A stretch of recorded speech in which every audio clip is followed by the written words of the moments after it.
Maintenant, je vous montre le Visitor Design Pattern. C'est un pattern qui est un peu plus compliqué que les autres. Ok?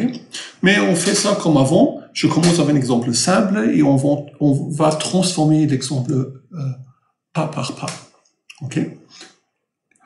Commençons avec un exemple assez simple. Qu'est-ce qu'on voit ici? On a une classe K, voiture, qui a plusieurs composants. Qu'est-ce qu'on a? La voiture a un engine et plusieurs roues. Ok? Qui sont définis ici. Dans ce cas-là, la voiture a 4 roues.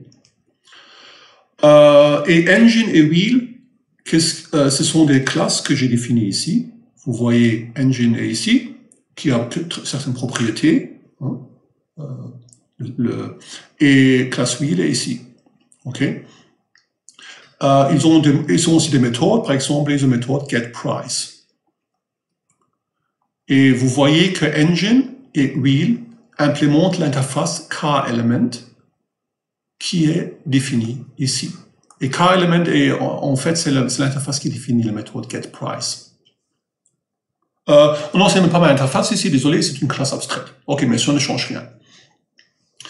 Pour notre exemple. Ok.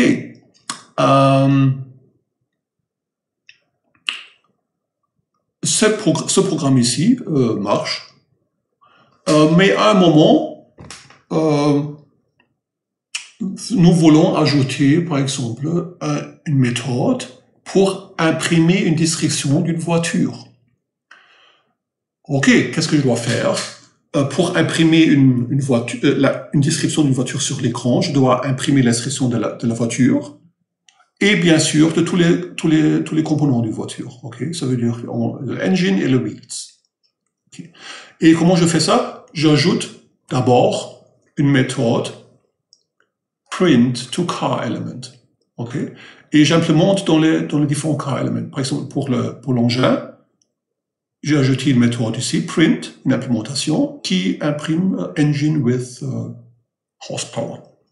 Et pour le wheel, j'ajoute aussi un print qui imprime seulement un wheel. Ok? Ça, c'est pour imprimer les éléments d'une voiture. Ok. Et maintenant, bien sûr, je dois implémenter une méthode qui imprime la description de la voiture complète. Okay? Et parce que j'ai déjà implémenté le print pour les éléments, c'est assez facile. Parce que, qu'est-ce que imprimer une description d'une voiture, qu'est-ce que ça fait? Ça écrit d'abord a car, puis on imprime la description pour l'engin, pour le moteur, et puis on imprime une description pour chaque roue. Ok? Ça veut dire que la voiture, l'objet car, ne sait pas imprimer la description pour le moteur et pour les roues. Elle appelle simplement les méthodes print du moteur et des roues. Ok, c'est bon comme ça. Hein. On a séparé le print. La carte n'a pas besoin de comprendre comment le print marche pour les roues. C'est la classe wheel qui implémente ça. Ok, très bien, pas de problème. Mais bien sûr, c'est un peu sous-optimal que pour ajouter la méthode print, nous devons changer beaucoup de place. Okay? Ce que nous avons fait pour ajouter cette méthode print, c'était, on a modifié la classe car, on a ajouté cette méthode print ici, et on a aussi ajouté la méthode print pour tous les car elements. Ok. On pourrait dire, ok, c'est comme ça, on va accepter ce problème ici. Ce n'est pas vraiment un problème. C'est beaucoup de travail, mais ce n'est pas un problème. Ok, mais à un moment, votre boss arrive dans votre bureau et dit, ah, nous voulons aussi faire quelque chose d'autre. Nous voulons aussi calculer le prix d'une voiture. Ok, ça veut dire maintenant, vous devez ajouter une autre méthode à la classe car. On fait ça ici. Tada! Vous voyez, maintenant j'ai une méthode printCar que j'avais implémentée avant, Et maintenant, j'ai ajouté une autre méthode, getCarPrice. Et comment on calcule le prix d'une voiture? Bien sûr, la voiture ne sait pas le coût de moteur et des roues. Pour calculer le prix, la voiture appelle les méthodes getPrice du moteur et getPrice de chaque roue. Peut-être que vous avez des roues qui n'ont pas le même prix. Et à la fin, on fait une somme et comme ça, la voiture est calculée. Et encore une fois, c'est une solution assez bonne parce que vous avez séparé la calculation du prix. La voiture ne doit pas savoir comment on calcule le prix du moteur ou des roues. C'est dans les méthodes getPrice, des cars elements. OK. Et encore une fois, c'est un peu ennuyant qu'on doit modifier la méthode car, encore une fois, pour ajouter cette nouvelle fonction. Parce qu'on pourrait demander, est-ce qu'une voiture doit vraiment savoir comment on calcule le prix ou comment on imprime le prix d'une voiture? Okay. Parce que, imaginez, vous êtes un programmeur et vous implémentez une méthode voiture parce que vous avez besoin d'un objet voiture dans un jeu, par exemple, un jeu vidéo. Et quand vous commencez l'implémentation, vous ne savez pas que plus tard, vous avez besoin d'une méthode pour imprimer une voiture, vous avez besoin d'une méthode pour calculer le prix de voiture. Ce sont des choses que peut-être on veut ajouter plus tard. Et est-ce que c'est vraiment nécessaire d'ajouter chaque fois une nouvelle méthode qu'on voit, une nouvelle fonctionnalité pour une voiture? Qu'est-ce qu'on pourrait faire? On pourrait dire, OK, pourquoi les deux méthodes ici? Pourquoi les deux méthodes sont dans la classe voiture? On pourrait les mettre dans une autre classe. Parce qu'on pourrait dire que ce sont des méthodes disons, on les met dans une classe Car Tools. Okay? Ce sont des outils qu'on a besoin. Ce sont pas vraiment les méthodes qui doivent nécessairement exister dans une voiture. Ce sont des choses qu'on a dans une boîte d'outils, on pourrait dire. Ça veut dire que j'ai mis le code pour le print car et pour le getPrice car ici. Bien sûr, ça veut dire aussi que maintenant, ces méthodes, par exemple, pour getCarPrice, doivent appeler la méthode getPrice du moteur de la voiture. Et ça, bien sûr, ça veut dire que maintenant, le membre engine de la voiture doit être public. Okay? Peut-être vous n'avez pas remarqué ça. Je fais un step back. Jusqu'à maintenant, le engine et le wheels étaient des membres privés. Vous voyez?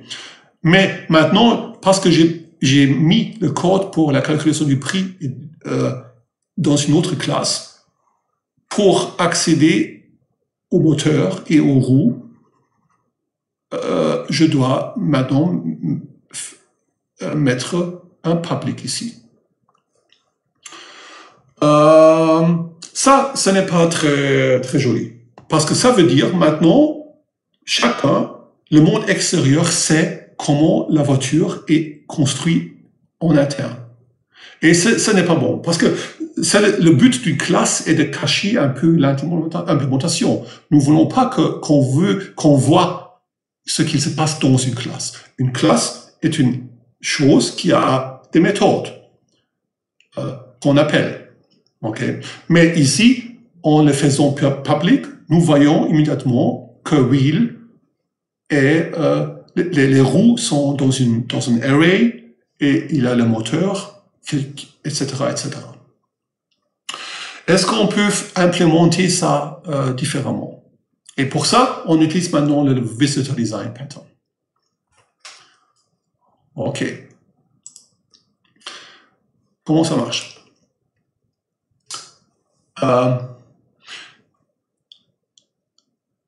La première chose est de comprendre que on a ici deux choses. On a la voiture et on a quelqu'un qui visite la voiture pour calculer le prix de la voiture ou pour l'imprimer la voiture. OK? Ça veut dire, à un côté, on a la voiture, l'objet, et l'autre côté, on a le visiteur. Le visiteur est celui qui qui visite les voitures pour calculer le prix pour l'imprimer. Et bien sûr, un visiteur pour une voiture ne doit pas seulement visiter la voiture, il va aussi visiter la roue et aussi le moteur. Okay? Sinon, vous ne pouvez pas calculer le prix de la voiture. Ok. Par exemple, une implémentation de cette interface visiteur et un visiteur pour calculer le prix. Pour l'imprimer, désolé, pour l'imprimer. Ok. Voici, vous voyez le code.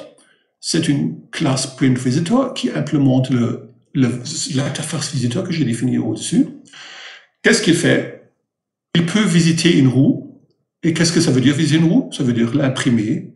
Ah oui, parce que ça, c'est ce que nous voulons faire quand nous imprimons une roue. Imprimer un moteur, la description d'un moteur, ça veut dire imprimer sur l'écran engine with so much horsepower. Et visiter une voiture, ça veut dire imprimer sur l'écran a car. Ok? Ça veut dire, maintenant vous voyez, l'opération d'imprimer une description de voiture est maintenant dans le visiteur. On n'a plus besoin de méthode print dans le classe car et dans l'engin et dans le wheel. Okay. Mais il y a quelque chose qui manque. Comment le print visitor sait qu'une voiture a 4 roues et un moteur? Bien sûr, on a dit, OK, ça c'est ce que je veux imprimer quand je visite une roue et ça c'est ce que je veux imprimer quand je visite un moteur. Mais on a dit que une voiture a plusieurs roues, non? Mais ce n'est pas implémenté dans le print visitor. Comment le print visitor sait? Et la réalité est que le visiteur ne sait pas que la voiture a 4 roues et un moteur. Okay? Ce n'est pas nécessaire. C'est le problème de la voiture. C'est la voiture qui connaît la structure interne d'une voiture. Okay? Ce n'est pas le travail du visiteur de savoir ça. Ça veut dire, ça c'est le visiteur, et maintenant nous devons faire le cas visitable. On fait ça maintenant. On définit une nouvelle interface visitable. OK. L'interface visitable dit qu'on accepte les visiteurs. OK. Ça veut dire que l'interface a une méthode accept. Qu'est-ce que ça veut dire pour un cas élément d'être visitable? Ça veut dire implémenter l'interface visitable. Ça veut dire que le cas élément a maintenant une méthode accept pour accepter un visiteur. Et qu'est-ce que l'accept fait pour un visiteur? Il appelle la méthode visit du visiteur. Ça veut dire, dans ce cas ici, la roue accepte le visiteur en appelant la méthode visit. Ça veut dire maintenant le visiteur peut visiter qui? La roue. This. Même chose pour le moteur. Le moteur implémente l'interface visitable. Qu'est-ce que ça veut dire pour un engin, pour le moteur être visitable? Ça veut dire qu'il accepte un visiteur. Et qu'est-ce qu'on fait avec le visiteur? On laisse le visiteur visiter le moteur. This. OK? Et vous voyez, la roue et le moteur ne savent pas ce que le visiteur fait. Okay? Ils acceptent simplement le visiteur et appellent la méthode visit. Ils ne savent pas ce que le visiteur fait dans la méthode visit. Okay. Maintenant, bien sûr, si le visiteur est un print visiteur, comme j'ai montré sur l'autre transparent, bien sûr, le visit, qu'est-ce qu'il fait? Je reviens. Okay. Le visit, pour visiter une roue, ici, imprime a wheel. Okay. Vous voyez? Mais la roue ne sait pas ça. Okay? Il voit simplement un visiteur qui vient la visiter. Même pour l'engin. Le moteur ne sait pas qu'est-ce que le visiteur fait exactement. Il accepte simplement le visiteur, appelle la méthode visit, et maintenant je reviens à l'autre slide. Pour le print visiteur, visiter un moteur, un engin, ça veut dire imprimer engine with horsepower. OK? OK, très bien. Et maintenant, la dernière chose qui manque, qu'est-ce que ça veut dire pour la voiture être visitable? Qu'est-ce qu'il se passe quand un visiteur visite une voiture? Ça, c'est ici. La voiture accepte le visiteur et d'abord appelle la méthode visit. Et quand le visiteur est le print visiteur, bien sûr, ça imprime un car. Mais en plus, il y a quelque chose d'autre. Le car, la voiture prend la main du visiteur et dit « Ok, mais tu ne dois pas seulement visiter moi, maintenant tu dois aussi visiter le moteur et tu dois visiter les 4 roues. » Ok. Seulement si tu fais ça, tu as visité toute la voiture. Ok? Ok.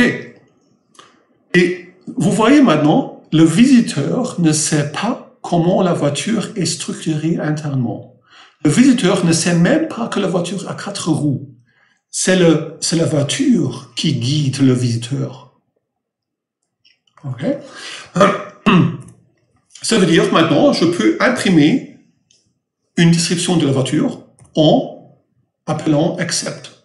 Okay? Je prends un objet de la voiture, okay? C'est un objet car que j'ai construit, j'appelle la méthode accept et je prends un print visitor et maintenant vous voyez ce qui se passe, ça exécute ce code ici. Ça veut dire que le print visitor, on appelle la méthode visit du print visitor pour la voiture. Vous voyez this, c'est une voiture.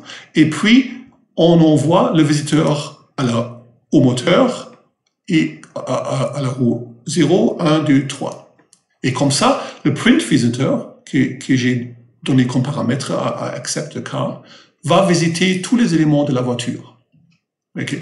Et vous voyez, la chose géniale, le visiteur ne sait pas comment la voiture est structurée internement et la voiture ne sait pas ce que fait le visiteur exactement. Okay. Et ce design pattern, cette construction avec un visiteur et quelqu'un qui est visité est si flexible que je peux maintenant implémenter un autre visiteur. Par exemple, ici j'avais un visiteur qui imprime la description d'une voiture, mais maintenant je peux définir un visiteur qui calcule le prix d'une voiture. Et ça c'est tout. Je ne dois pas implémenter, je ne dois pas modifier la voiture.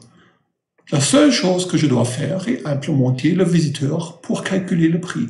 Et qu'est-ce que le price visitor fait? Il a une somme qui on initialise à 0. Et quand le price visitor visite une roue, il ajoute le prix d'une roue à le prix total. Et quand, bien sûr, quand on visite un engin, le moteur, on ajoute le prix du moteur à le prix total. Et maintenant, quand on visite une voiture, on ne fait rien. Ok? Je dis simplement une voiture elle-même, sans roue et sans moteur, n'a pas de prix. Okay? Mais on doit bien sûr implémenter ça. Et je peux, encore une fois, appeler accept la voiture pour calculer le prix avec mon price visitor. Et vous voyez directement, visiter la voiture avec le price visitor, si je vous montre l'autre slide encore une fois, exactement la même chose. Okay. Je ne dois pas modifier la classe car. Tout le travail est fait dans le price visitor et la structure interne de la voiture n'est pas visible au price visitor. Ok. Ce pattern ici est très utile quand vous voulez séparer la structure d'un objet, structure interne d'une voiture par exemple, par le code qui travaille sur l'objet. Okay. Dans le code que je montre ici, l'objet visité, c'est la voiture, Et le visiteur, c'est le code qui travaille sur la voiture, qui imprime la voiture, qui imprime la description de la voiture ou qui calcule le prix d'une voiture. Okay. Et parce que les deux choses sont séparées, je peux maintenant, par exemple, modifier la structure d'une voiture sans changer le print visitor et le price visitor. Par exemple, je pourrais ajouter d'autres roues à la voiture. Comment je peux faire ça? Oui, dans la voiture, au lieu d'ajouter 4 roues, j'ajoute 6 roues. Ou je pourrais modifier l'implémentation interne de la voiture. Au lieu d'utiliser un array, je pourrais utiliser une liste. Mais pour le print visitor, le price visitor, rien ne change. Ce sont seulement les choses que je fais internement dans la classe car.